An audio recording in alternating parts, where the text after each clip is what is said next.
প্রয়াত সঙ্গীত শিল্পী হার্টথ্রব জুবিন গার্গের প্রতি গভীর শ্রদ্ধাঞ্জলি জানালেন পরিমল শুক্লবৈদ্য। জনপ্রিয় কণ্ঠশিল্পী, ভারতবর্ষ তথা আসামের রত্ন, সকলের প্রাণের শিল্পী প্রয়াত জুবিন গার্গের প্রতি শ্রদ্ধাঞ্জলি জানালেন শিলচর লোকসভার সাংসদ তথা আসাম সরকারের প্রাক্তন মন্ত্রী পরিমল শুক্লবৈদ্য। রবিবার শিলচর আইরংমারা নিজ বাসভবন থেকে পরিবারসরিক এক সংসদ জনসমাবেশের উপস্থিতিতে হার্টথ্রব জুবিন গার্গের প্রতিকৃতিতে পুষ্পাঞ্জলি নিবেদন করেন পরিমলবাবু। খুবই মর্মাহত হয়ে জুবিন গার্গের আত্মার চিরশান্তি কামনা করে বহু পুরনো স্মৃতির কথা তুলে ধরেন।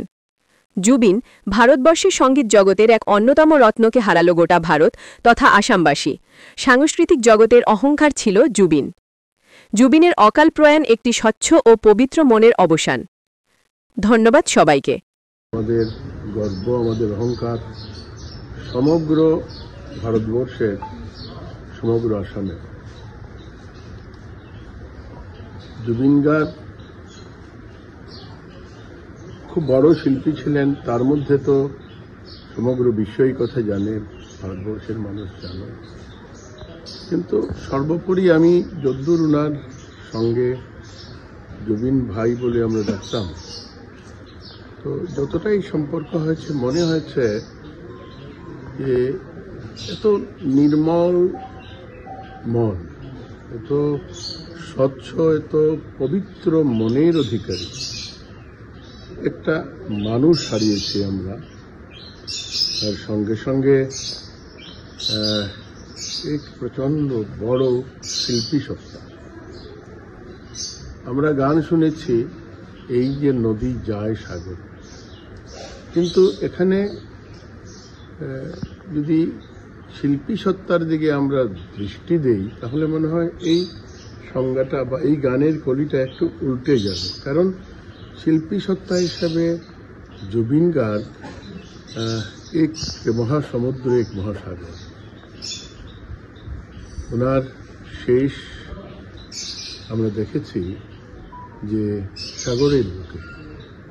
তো ওই দিন মনে হয়েছে টিভি দেখে দেখে যে এই কথাটাই বলতে ইচ্ছে হয়েছে যে এই যে সাগর যায় সাগরে, মানে এরকম মনে হয়েছে এত বড় এক শিল্পী সত্তা সাগরের বা গঙ্গার বুকেই ওনার শেষ বাসগৃহ।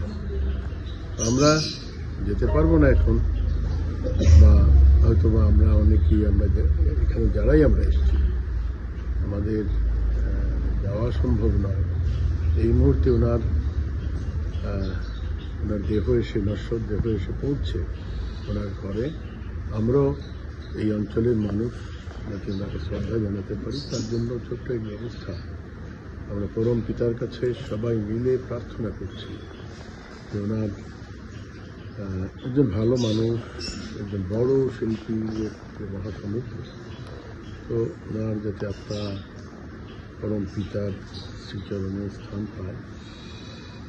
আমরা সবাই মিলে ওনার এখানে যারাই আমরা আছি সবাই মিলে, আরও অনেক আসবেন, আমরা 1 মিনিট সময় একটু নীরবতা পালন করে আমরা শ্রদ্ধা